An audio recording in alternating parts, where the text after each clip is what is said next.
Essa jabuticaba aqui pode virar um bonsai incrível, ou nunca virar nada, sempre ser uma muda comum. E tudo vai depender de um corte que a gente pode ou não fazer nos primeiros meses dela. Por exemplo, se você cortar aqui, que é o que a maioria faz, ela vai até crescer, mas nunca vai ganhar a estrutura que ela precisa para virar um bonsai. E de verdade eu vejo pela internet que a maioria das pessoas erra exatamente nessa fase da planta.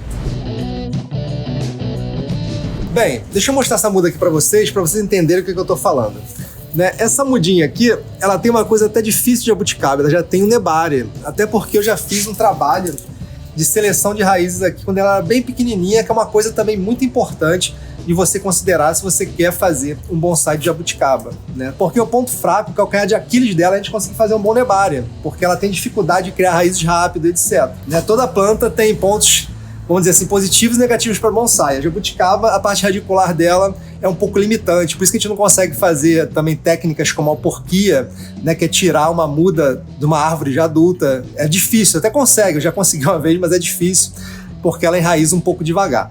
Então, qual é, como eu estou falando, o erro que as pessoas cometem nesse começo, a maioria das pessoas cometem, né? Então eu tenho já um movimento aqui bonitinho.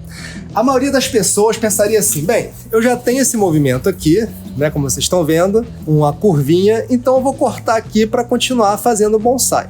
Só que, se eu fizer isso, eu nunca vou conseguir ter um bonsai bonito, um bonsai calibroso, porque o que dá a beleza do bonsai normalmente? É o tronco grosso, parecendo uma árvore velha.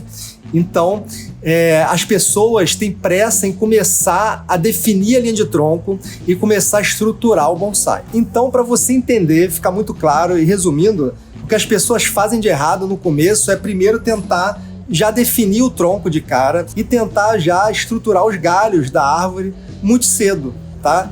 Isso é um erro que vai refletir no seu bonsai para sempre, porque você vai terminar o bonsai, ele não vai ficar bonito e a única forma de você corrigir isso é começar tudo de novo e perder todo o trabalho que você já fez. E a maioria das pessoas fazem isso porque é um pouco contraintuitivo, porque eu já tenho aqui o movimento, então eu leigo, olho e falo assim, beleza, eu já tenho o movimento, vou continuar ali, vou fazer o bonsai e tal, mas na verdade não é assim. A gente tem que ter paciência e esperar o bonsai chegar no calibre que a gente quer para a gente começar sim ao trabalho ali de fazer a linha de tronco e fazer a copa do bonsai.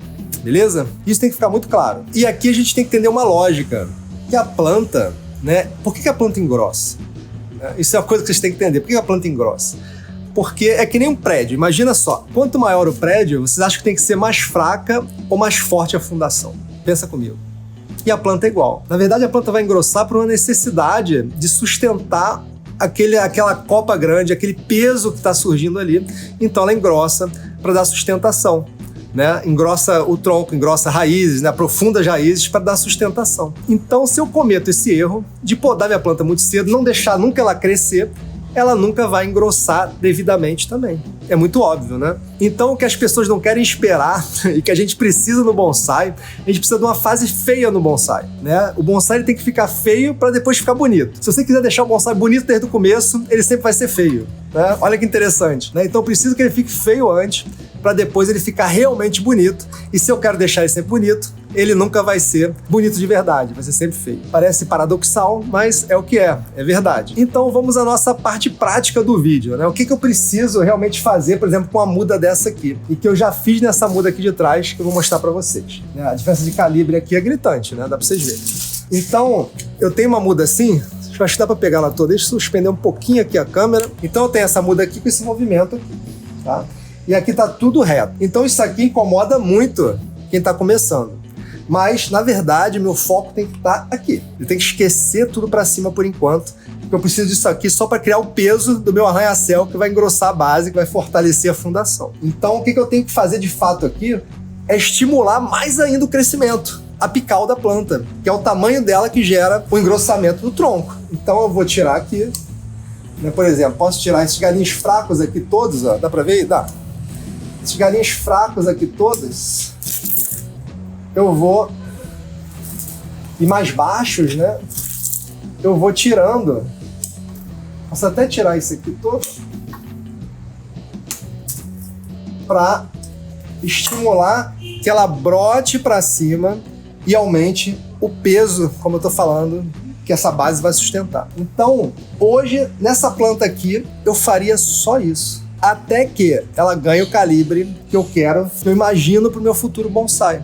Né? E agora a gente faz o quê? A gente aduba, né? Pode botar no vaso maior para acelerar o processo. Tá? Quanto mais espaço, mais crescimento, que fique claro isso. E aí sim, a gente bomba a planta, aduba bastante para ela crescer. E quando chegar aqui num calibre que eu falo assim, poxa, esse calibre já tá legal, tá compatível com o tamanho de árvore que eu quero no final. Porque isso eu também tenho que pensar. Se eu quero um bonsai grandão, alto, né, eu preciso de um calibre maior. Se eu quero um bonsai pequenininho, calibre de um dedo assim, polegar, de repente tá tranquilo. Então, o calibre também vai ser determinado pela altura da planta que eu quero no final. Isso também o leigo, o iniciante, não presta atenção. Beleza? Wagner, e o que eu vou fazer com essa planta depois que ela atingir o calibre, como você está falando? Vamos lá, deixei ela crescer 2, 3 anos e ela tá grossa como eu quero, já atingiu o calibre que eu quero. Aí a gente vai começar a fazer podas nela e aí sim vão aparecer galhos para eu trabalhar e eu vou trabalhando os galhos para fazer a copa. Só aí, presta atenção, até esse ponto eu não estou preocupado nem com o galho da árvore de fato, tá? Isso inclusive é contraintuitivo e as pessoas não conseguem se segurar. Então aí que mora o problema. E agora eu vou passar um cicatrizante aqui na plantinha, nesse corte que eu fiz, né, para ela não apodrecer. Inclusive, gente, chegaram, quem estava esperando, né, chegaram os cicatrizantes vietnamitas, estão lá no site. O site é esse aqui que está embaixo, tá? lojabonsaimonline.com.br e vocês já podem adquirir lá um dos melhores cicatrizantes do mundo para bonsai. Wagner, cicatrizante faz diferença? Se não fizesse, eu não tava passando aqui. Simples assim. Beleza. Então, papo com essa muda aqui acabou. Agora eu quero mostrar para vocês o que acontece depois, né? Segura aí. Deixa eu trocar aqui. Vamos falar dessa plantinha aqui agora. Bem, então eu tenho essa planta aqui que já tá lá na frente. Eu já ganhei um calibre bacana. E olha que interessante, aqui eu já tenho uma poda, como vocês estão vendo aqui, ó. Porque como eu falei para vocês, eu faço o que eu falo. Isso aqui tava lá em cima, para eu ganhar esse calibrezinho aqui, que isso aqui começou de semente, gente. Para eu ganhar esse calibrezinho aqui que eu tenho já, mais bacana do que a outra plantinha. Então o que eu vou fazer aqui agora é mostrar para vocês o que a gente faz quando a gente atinge isso aqui, o ápice, né, a guia da planta com o calibre necessário. A gente tem que fazer uma poda drástica, tá? E é o que a gente vai fazer agora. Vamos lá? Então eu tenho que ver aqui mais ou menos, né? Eu acho essa curva desse lado aqui bonita da planta. Vocês estão vendo aí, ó. Tem uma curva bem interessantezinha aqui, mais ou menos assim, ó. Tem um galinho aqui que eu vou usar. Aqui tinha um galinho que morreu, depois eu vou tirar. Vou até tirar isso aqui agora. Isso aqui não importa pro que eu quero passar no vídeo, mas eu vou tirar de uma vez e depois eu vou acertar, tá? Isso aqui vai ser o galho que eu preciso nessa posição. Deixa eu baixar um pouquinho só para vocês verem melhor. Beleza. Então, né, tirei aqui, fiquei com o galinho nessa posição, porque normalmente no bonsai a gente gosta dos galhos mais da curva da planta. Agora eu tenho que ver aqui uma altura que eu vou ter uma linha de tronco bacana, porque agora sim eu vou começar a pensar na linha de tronco. Então eu tenho aqui uma curva bacana, tenho isso aqui que eu poderia usar como ápice e tenho os galinhos aqui para cima também. Se eu quisesse uma planta com mais conicidade, eu cortaria um pouco mais baixo para deixar ela mais atarracada, né? E com mais conicidade. O que é conicidade? A planta ia afinando, subindo de uma maneira mais brusca, né? Mais rápida, tá? Mas eu quero um tronco mais esguio aqui, vamos supor. Então eu vou cortar um pouco mais alto, né? Procurando sempre se tem algum galinho que já dê para aproveitar, tá? Aqui eu tenho dois, ó. Para ver aí, né? Eu tenho 2 galinhos aqui, ó. 2 galinhos, um aqui e um aqui. Então, por enquanto, eu vou deixar ela nesse galinho daqui. Então, como é que a gente vai fazer? A gente vai tirar toda essa parte de cima aqui e vamos cortar aqui. Bem, agora não tem mais volta. Será que vamos, não vamos? Vamos lá. Segura. Beleza. Tirei. Sempre tenta deixar o corte, tá, o mais certinho possível para cicatrizar melhor. A jabuticaba ela é ótima de cicatrização, tá? Uma das espécies com a cicatrização melhor que a gente tem para bonsai. A casca dela é muito dinâmica, corre em cima do corte muito rápido, então é excelente. Então eu vou acertar aqui um pouquinho com o estilete. Se você não tiver prática com o estilete, chega pertinho para vocês verem. Se não tiverem prática com estilete, tomem cuidado, que corta bastante, tá? Pode gerar alguns acidentes. Eu mesmo já me cortei várias vezes. Mas é muito bom pra gente arrematar a cicatriz. Ó, bem retinho. Então, novamente, a gente vai passar aqui o cicatrizante, né? Deixa eu baixar mais um tiquinho aqui, ficar bem de pertinho. Bem, agora vamos falar o que vai acontecer aqui, né? Então, fiz aqui o corte. Dá pra ver? Acho que tá tapando um pouquinho assim, bem. Aqui fica melhor. Deixa eu botar o papel atrás pra vocês verem. Então, fiz aqui o corte, que vocês estão vendo, tá? Agora, isso aqui tende a crescer e se fortalecer. Nesse momento, eu vou começar a me preocupar, aí sim, com os galhos aqui, né? Aramar, conduzir os galhos, botar na posição que eu quero, para começar a pensar na estrutura do bonsai.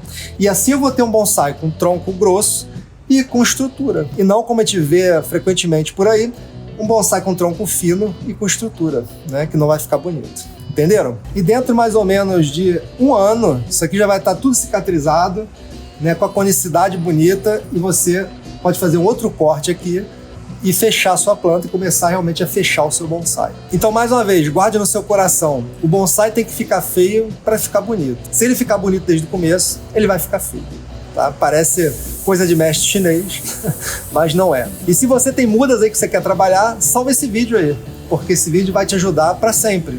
Porque seguindo o que eu falei aqui, você realmente vai conseguir fazer bonsais incríveis e bonitos. Beleza? E é claro que vão surgir várias dúvidas nesse processo, né? Quando a gente está começando, a gente tem muitas dúvidas, né? O que cortar, qual galho deixar, qual galho tirar e etc. E para isso que existe a área de membros do canal, com vídeos muito mais detalhados, profundos, com muito conhecimento lá, caso você queira participar. Já tem um acervo de vídeos enorme lá, com tudo que você precisa para tirar essas dúvidas detalhe por detalhe. Bem, então é isso. Vejo você no próximo vídeo. Até lá. Tchau, tchau.